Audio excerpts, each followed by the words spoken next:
Hey, this is Julia Crone. I just kind of wanted to go over how different ways you could use, lose, edit this. So, slice of the story basically, what this is students are going to interview each other on a challenge. They're going to share a slice of their story. They're going to interview one another. This is great for building empathy. They're going to design a prototype for a friend, and then they're going to get some feedback based on that prototype that they created. And actually, they'd have an authentic audience because, that friend could be like, well, this will help me in the following ways.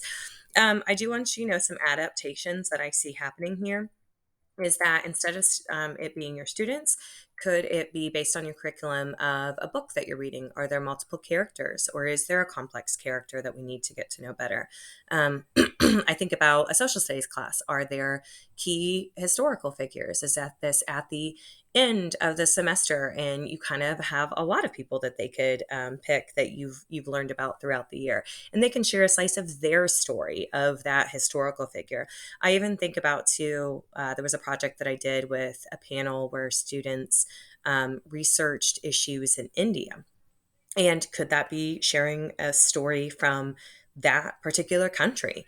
Just kind of take a look at your curriculum and, how could students share stories. But I also do think it's appropriate if they share a challenge or a story themselves. I kind of picture this in like a win class, or even once again before we start a project. This is a great collaborative, like getting to know one another and working with our friends. So what this would do is, if you decide to use this, you delete where I have in blue.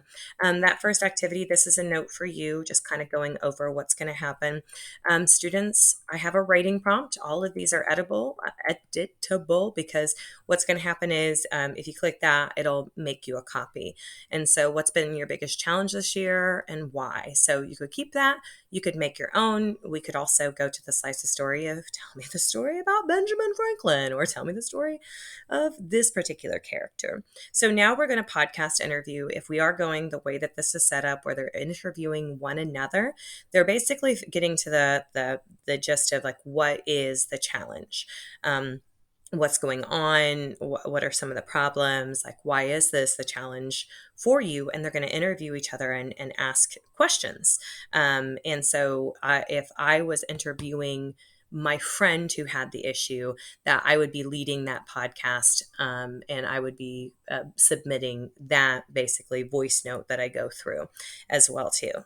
If we're going from another way, you kind of decide. Maybe you even let some student choice, like, are they looking at Benjamin Franklin or this character from a modern day perspective, or are we partnering up and we are playing the role like we are that person in explaining our life journey or an issue that we had in our life or in our book.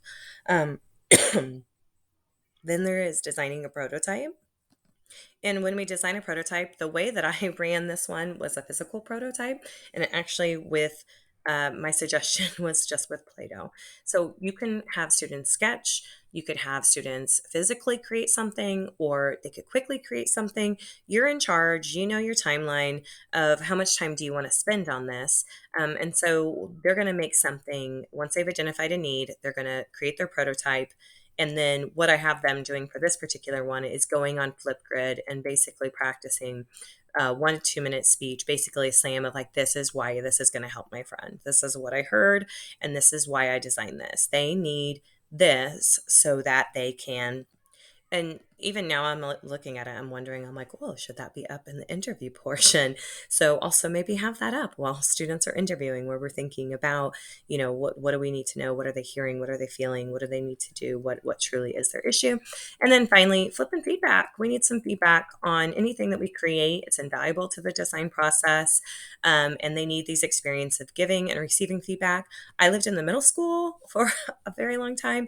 And so the way that I also set it up is I'm always very much like, hey guys, I can see what you post, because whatever can go wrong, they'll find a way to make it go wrong. I love them, love them. But they're a little squirrely sometimes. So I would go over, like, I can see who's given what feedback. You will get points taken off. This is an exercise in giving and receiving feedback. Tell me what good feedback might look like. What does it sound like? What do we hear? Okay, what is bad feedback look like, sound like, all of that, and go through of what the expectations are. And I do not have them do on every single one.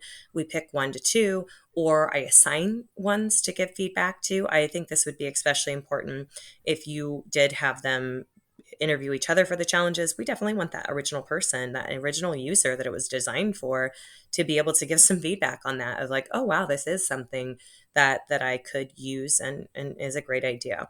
At the end of here too, make your own copy of the slide deck. And just deleting out some of the spots that I have blue boxes. And then instead of individually making a copy of all these, I do have all of those student docs in one doc at the end if you like.